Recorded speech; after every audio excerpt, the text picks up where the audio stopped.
The case featured in this episode has been researched using police records, court documents, witness statements, and the news. Listener discretion is advised. All parties mentioned are innocent until proven guilty, and all opinions are my own.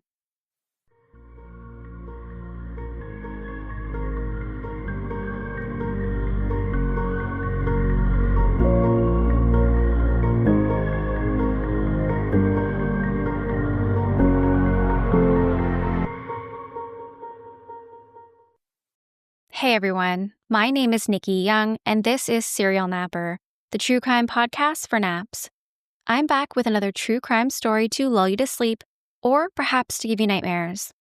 On May 12, 2003, 16-year-old Martha Puebla was sitting on the curb outside of her home, chatting with a friend, unaware that her final moments were ticking down. From the shadows, a man approached. He didn't hide, he didn't hesitate. He asked her who she was. She responded with, "I'm Martha." And just like that, a 9mm handgun emerged from his sweatshirt pocket. Shots rang out. Martha collapsed, fatally wounded. What seemed at first like a senseless execution would soon unravel into something far more complicated. A chilling tale of missteps, manipulation, and questions that still haunt those who tried to bring her justice. Veteran LAPD Detective Martin Pinner was off duty that night, but when the call came in and he heard her name, Martha, he knew that this wasn't random. He and his partner, Juan Rodriguez, they had met Martha months earlier on that very same corner while investigating another murder. The evidence gathered pointed to one chilling possibility. Martha Puebla had been executed in retaliation. Just 11 days earlier, she had testified in a murder case involving a local gang member. That testimony, meant to serve justice, may have sealed her fate. As police scrambled to find Martha's killer, one unsettling possibility began to emerge. Had their pursuit of one murder unintentionally led to another? Investigators immediately went to work, piecing together what little they had. Before long, they identified a suspect, a young man named Juan Catalan. He had been picked out of a photo lineup and was swiftly arrested for Martha's murder. But from the moment he was in custody, Catalan never stopped insisting that he was innocent. He wasn't anywhere near the scene, he said. He wasn't even in the neighborhood. Still, the eyewitness ID seemed damning. The case against him moved forward until an unexpected and incredibly lucky break changed everything. An unusual piece of evidence surfaced. Not a witness, not a confession, but a moment frozen in time, captured by one of the unlikeliest sources imaginable, a television crew filming a popular sitcom. This story is crazy. So, dim the lights, put your phone down, and listen as I peel back the layers of a murder case built on tragedy, mistaken identity, and one unbelievable twist of fate. So let's jump right in. Before we delve deeper into the events surrounding Martha Puebla's tragic death, it's essential to understand who she was and the environment that she navigated daily. Born on November 12, 1986, Martha Puebla grew up in the heart of California's San Fernando Valley, a region known for its vibrant communities but also plagued by gang violence. The area was a battleground for rival gangs, notably the 18th Street Gang and the Vineland Boys, both of which who had deep roots and significant influence in the neighborhood. These gangs were not just local nuisances. They were part of larger criminal networks involved in activities ranging from drug trafficking to violent crimes like murder. Despite the challenges of her surroundings, Martha was a typical teenage girl in many ways. She had a family who cared for her and a community where she was known. However, living in such a volatile area meant that encounters with gang-related incidents, they were almost inevitable. Martha was no stranger to these realities. She had witnessed firsthand the consequences of gang rivalries and the toll that they took on the community. This exposure, while unsettling, it was a part of her daily life. In November 2002, something happened to Martha that changed everything. She would inadvertently become a witness to a gang-related murder near her home. This incident thrust her into the crosshairs of a dangerous world she had always tried to avoid.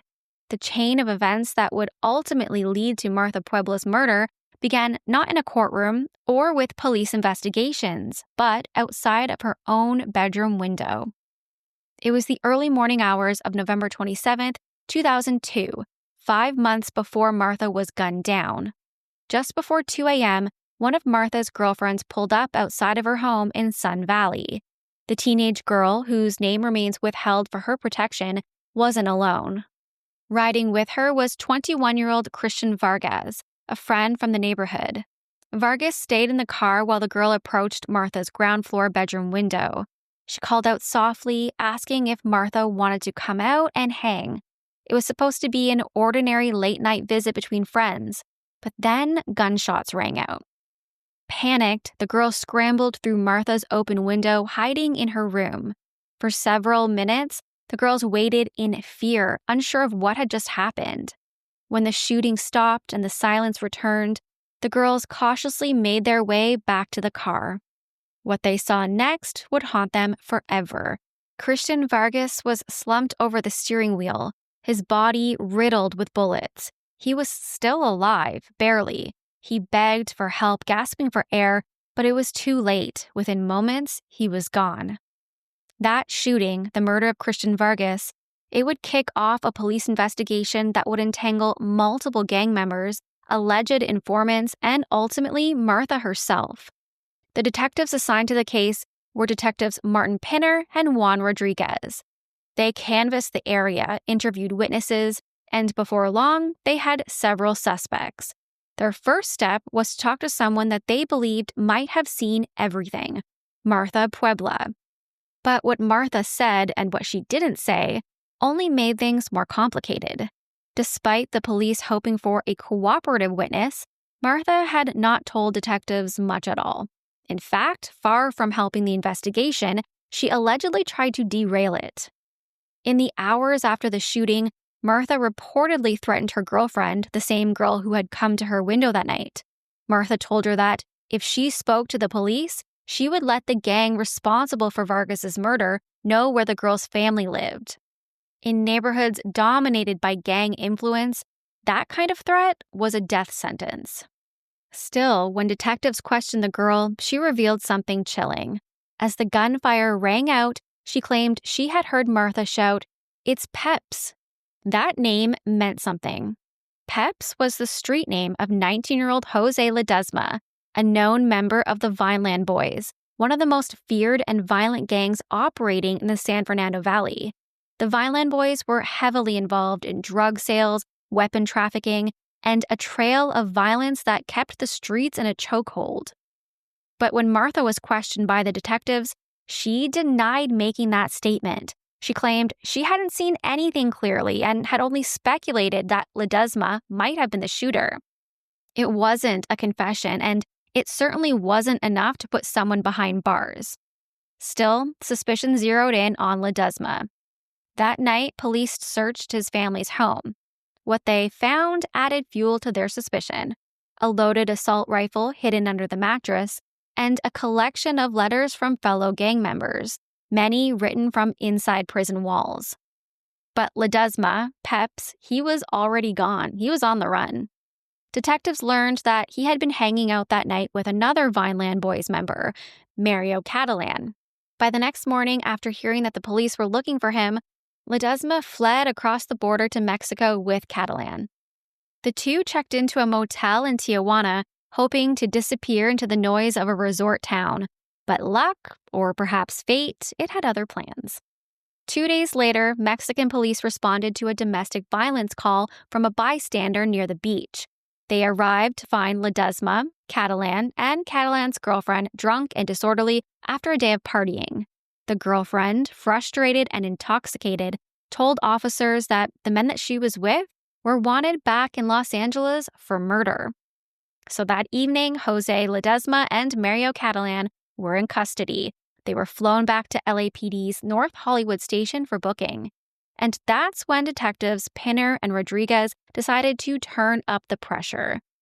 They brought Ledesma into the interview room. He was 19 years old, cocky and defiant.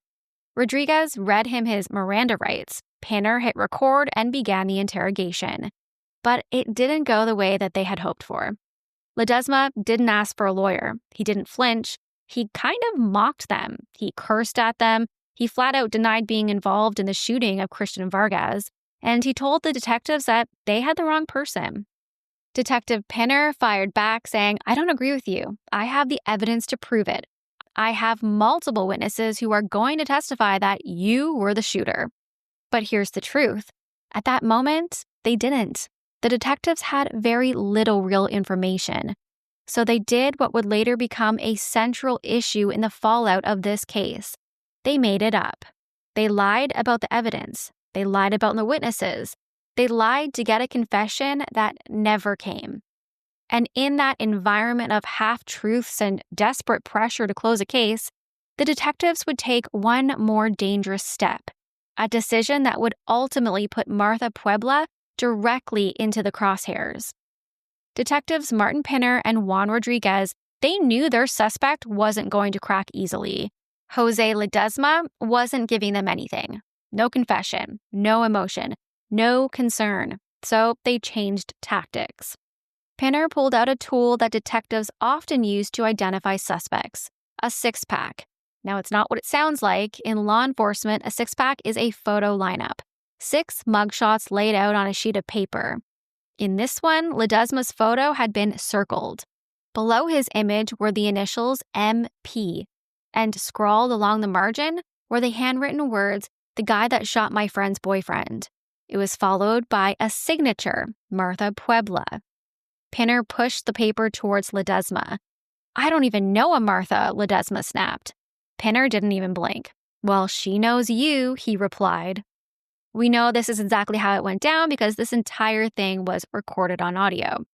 The image of the six-pack lineup with Jose Ledesma's photo circled and the initials MP scribbled underneath, and Martha Puebla's signature confirming his identity, was striking. It looked like it was the smoking gun. A witness had picked him out. A teenage girl had named him as the killer. But none of it was real. The entire document was a fabrication. Detective Juan Rodriguez had doctored the six-pack. There was no real statement, no real ID, no signature from Martha. It was a tactic, a deliberate ruse, as Detective Pinner would later testify in court. A psychological play designed to make Ledesma think that he had been sold out by someone he trusted, someone from the neighborhood. The idea was simple. If Ledesma believed that Martha had turned on him, maybe he'd confess before anything went to trial. And believe it or not, this kind of deception, it's totally legal. Across the U.S., both federal and state courts have routinely upheld the right of law enforcement officers to lie to suspects during interrogations. They can fabricate evidence, they can bluff about witnesses, they can forge confessions that never happened, all in the name of securing the truth. It was a powerful moment, one that Pinner and Rodriguez believed would rattle the young gang member. Instead, Ledesma doubled down on his denials. The interrogation remained a dead end. But outside that small room, the case against Ledesma was gathering momentum. Other LAPD detectives had searched the vehicle that Ledesma and Juan Catalan had driven to Mexico. What they found was damning. A handgun tucked away, hidden, the same type that was used to kill Christian Vargas. Still, one element loomed over everything: the photo lineup, the initials, the signature, Martha Puebla's name front and center. And in the world of gangs like the Vineland Boys, being labeled a snitch wasn't just a reputation killer, it was a death sentence. Jose Ledesma never cracked in the interrogation room, but that didn't mean he wasn't making moves behind bars. While LAPD detectives continued building their case, Ledesma remained in custody housed at the county jail. But on the night following his arrest, Ledesma picked up a payphone just outside of his cell, a routine call for many inmates. Except this one wasn't routine. This call was to a fellow member of the Vineland Boys, and Ledesma had a message. Someone needed to disappear. He didn't say Martha's name outright. He didn't have to. In gang culture, it was crystal clear. A snitch had surfaced. And in the brutal code of the Vineland Boys, snitches didn't get warnings. They got executed. Detectives had put Martha Puebla's name in Ledesma's face on a forged six-pack lineup designed to shake him into confessing. But what it may have done instead was sign her death warrant. And here's where the story turns from tragic to unthinkable. When law enforcement believes that someone may be in danger due to their involvement in a case, especially in a gang-related case, there's a standard protocol. The individual should be warned. They should be offered protection. Their safety becomes a top priority. But that never happened here. Martha's parents would later tell reporters that no one, not a single officer from the LAPD, ever came to their home to warn their daughter that her life might be in danger. There was no phone call, no patrol car, no heads up, nothing. And an investigative log kept by detectives Pinner and Rodriguez confirms it. After Martha was used to bait Ledesma in that interrogation room, her name on a fake witness statement, there's no record of the detectives ever contacting her or her family again, not even after she appeared in court.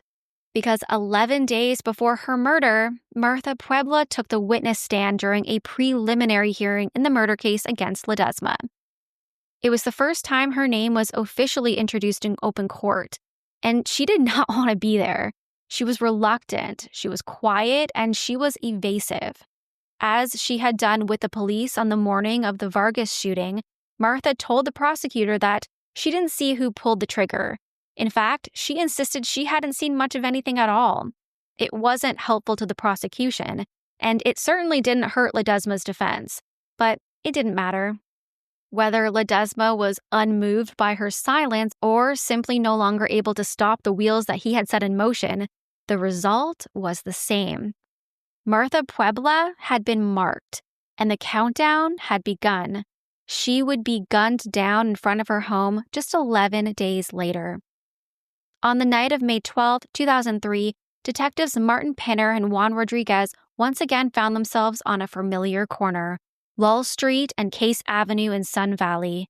It was the same neighborhood, the same curb, the same heavy silence that had surrounded their first visit months earlier after Christian Vargas was gunned down. But this time, it was Martha Puebla lying in the street, just 16 years old, shot multiple times, dead before paramedics could even try to save her. The detectives were back on the scene, documenting shell casings, interviewing neighbors, and trying to understand how this all had happened. But what they didn't know, or rather, what they hadn't yet discovered, was that the truth was already within their reach. It was on tape. That payphone call that Ledesma made from jail the night after his arrest, it had been recorded. Like all inmate calls, it was automatically monitored and archived. The evidence that someone, presumably Martha Puebla, had been targeted for retaliation, it was captured in Ledesma's own voice. But Pinner and Rodriguez, they hadn't listened to it. Not before Martha was murdered. Not while they worked her crime scene. Not as they looked for suspects in her killing. And so, while her blood was still fresh on the pavement, while neighbors whispered about gang retaliation and retribution, the LAPD detectives were still in the dark, still missing what could have been the most critical clue of all, one that might have led them to the truth or maybe even stop the killing before it happened. But they didn't play the tape, and Martha Puebla was already gone. The investigation into Martha's murder quickly turned up a witness. Someone said that they saw the shooter. The description? A man about 5'8", dark-skinned, chubby, dressed like a gang member. He was seen fleeing the scene in a black Chevy Malibu with tinted windows. Not long after, an informant came forward with a name. He said the shooter was named Juan and that he drove a white Ford F-150. The police took that lead and they ran with it. Detectives assembled a photo lineup, a six-pack. When the eyewitness was presented with the images, they pointed to Juan Catalan. Catalan, a 24-year-old auto parts worker with no violent criminal record, was the younger brother of Mario Catalan, the same man who had allegedly helped Ledesma flee to Mexico after Christian Vargas was killed. Police believed that Juan had carried out the hit on Martha Puebla at Ledesma's request, a brutal act of loyalty to protect his brother and their gang ties. Several months after Martha's murder, Juan Catalan was arrested. The charge? Capital murder. He now faced the possibility of the death penalty. From the very beginning, Catalan didn't flinch. He denied everything, over and over. His attorney, Todd Melnick, would later say, quote, "The police tried to get him to confess, but he wouldn't do it. He kept asking them to give him a lie detector test. Because Juan Catalan said he had nothing to hide. In fact, he said his alibi was simple and verifiable. He hadn't been anywhere near Martha's house on the night of the murder. He wasn't in Sun Valley, he wasn't in a black Malibu, and he wasn't in a white Ford F-150. He was at the Dodgers Stadium, watching the home team lose to the Atlanta Braves 11-4. And he wasn't alone, he was with his 6-year-old daughter. Catalan's attorney, Melnick, knew proving an alibi like that wouldn't be easy, but it was concrete enough to try. Still, when police brought Juan Catalan into the same North Hollywood interrogation room where they had once grilled Ledesma, they acted like they already had their man. They turned on the recorder. They pushed across the table not one but 3 different photo lineups. In each, Catalan's picture was circled. Each was signed by a witness. Detective Pinner told him plainly, quote, "People saw you shoot that girl." But Catalan didn't confess. He didn't break. He didn't change his story. He just kept repeating the same thing. "I didn't kill Martha Puebla. I was at the Dodgers game. Check the tapes." When Juan Catalan told detectives he was at the Dodgers game that night Martha Puebla was killed, it wasn't just a convenient excuse. It was the truth. But the LAPD, they didn't bother to look. They didn't dig into his background, because if they had, they would have discovered that Juan Catalan had no gang affiliations, no violent criminal record, no motive, and more importantly, they would have discovered something else, something rock solid, an alibi. Cell phone records showed that at the time of the shooting, Catalan's phone had pinged towers 16 miles away from the crime scene, placing him right where he said he was, Dodger Stadium. But those details never made it into the investigation, so it was up to his attorney, Todd Melnick, to prove it.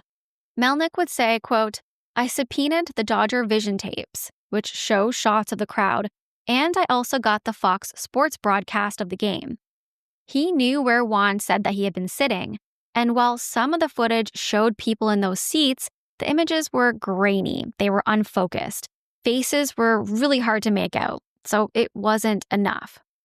Then came the break no one could have predicted. While working with the Dodgers organization to obtain additional footage, Melnick learned something wild. HBO had been filming an episode of Curb Your Enthusiasm at the stadium that very night. In the episode, star Larry David brings a sex worker to the game so that he can legally use the carpool lane on the 101. Melnick reached out to HBO and explained the situation. Larry David himself later recalled, quote, "It sounded very cool because my life is so lacking in anything interesting. It did seem like kind of a lame story, but I told the lawyers, go ahead, go crazy, look at anything you want." So HBO handed over the raw tapes from that night, every frame of crowd footage that they had captured. And what happened next was something straight out of a movie. Melnick sat in the editing room, eyes glued to the screen. Just a few minutes in, he screamed. There in the aisle, as Larry David walked past in one of the scenes, was Juan Catalan, clearly visible, sitting in his seat. In another shot, he was even standing up. There was no mistaking it. The timestamp on the footage placed him at Dodger Stadium at the exact moment Martha Puebla was shot. Melnick called it a eureka moment, one that would save his client's life. He gathered the footage, the timestamp, and the phone records, and presented it all in a preliminary hearing. The judge reviewed the evidence and dismissed the case. After spending 5.5 months in jail for a crime that he did not commit, Juan Catalan walked free. He returned to work at his father's machine tool shop, and he tried to rebuild the pieces of his life, but the damage was done. Catalan filed a federal lawsuit against the city of Los Angeles for wrongful arrest and imprisonment, alleging civil rights violations and emotional distress. On the day the trial was set to begin, the case was settled for $320,000, a small amount for nearly losing everything. The real killer would eventually be unmasked. It was a man named Robledo, a known member of the Vineland Boys gang. He was arrested and convicted for the murder of Martha Puebla. In a closed courtroom, he was sentenced to life in prison, a final chapter for one of the shooters in this deadly chain of events. But for Martha's family, the outcome did little to ease the pain, because Robledo wasn't the only person that they believed was responsible for Martha's death. Her parents would go on to sue the Los Angeles Police Department in federal court, not just for negligence, but for something far more damning. They alleged that the two LAP detectives, Martin Pinner and Juan Rodriguez, caused the death of their daughter by using her name in a dangerous deception. The lawsuit claimed that in their attempt to elicit a confession from murder suspect Jose Ledesma, detectives showed him a doctored photo lineup. It featured a fabricated statement supposedly signed by Martha, identifying Ledesma as the killer in an earlier murder. And it was a lie, a calculated move that the officers later admitted to in court, calling it a ruse. But to the Vineland boys, it looked like betrayal. In the eyes of the gang, Martha Puebla was a snitch, and in their world, snitches don't get warnings, they get silenced. What's more, Martha never actually identified Ledesma. She was reluctant, even fearful, doing everything that she could to avoid saying too much. At one point, she allegedly even threatened her own friend not to cooperate with the police, warning her that she'd tell the gang where the girl's family lived. Still, her name was used without her consent. And when Ledesma ordered her death from jail, no one stopped it. According to the lawsuit filed by her parents, the LAPD never warned them that their daughter might be in danger, despite knowing that they had just used her as bait in a gang-related homicide investigation. Even after Martha was gunned down on her front curb, her family says that they were kept in the dark. They say it wasn't until years later that they learned the full truth, that detectives had forged their daughter's name on a fake witness statement and never even offered her protection. The LAPD's own investigation logs, the lawsuit points out, contained no record of any contact with Martha or her family following the Ledesma interrogation. It wasn't until after the murder, when it was too late, that the LAPD moved Martha's family out of state, a gesture that came weeks after the damage had already been done. For her parents, the pain was deeper than grief. It was betrayal by those who were supposed to protect them. Martha Puebla was just 16. She didn't testify against a killer, she didn't point fingers, and she certainly didn't deserve to be used in a deadly game of manipulation. But the LAPD, they made a choice, one that would cost a young girl her life, and send shockwaves through a justice system that too often blurs the line between truth and strategy. Her story is not just about gang retaliation or a murder case gone cold and then solved.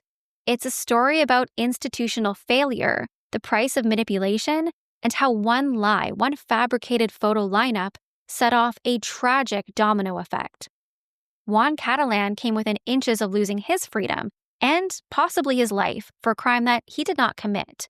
And were it not for an unlikely string of events, a Dodgers game, an HBO camera crew, and a sharp defense attorney, he might still be sitting behind bars. Or worse. The LAPD got a conviction in the end. Robledo will spend the rest of his life in prison, but justice for Martha Puebla, it's far less certain. Her parents never got a phone call warning them of the danger that she was in. They never got to say goodbye, and they never gave permission for their daughter to be used in a strategy that would cost her her life. A young girl is dead, an innocent man nearly died, and the trust in a system that's meant to protect us all, severely shaken. So I've got to ask this. In solving one murder, did detectives set into motion another? And who in the end is held accountable? That's it for me tonight. if you want to reach out, you can find me on Facebook at Serial Napper. You can find my audio on Apple or Spotify or wherever you listen to podcasts. I post all of my episodes in video format over on YouTube, so go check it out. And if you're watching on YouTube, I'd love if you can give me a thumbs up and subscribe. Every little bit helps. I'm also on Patreon.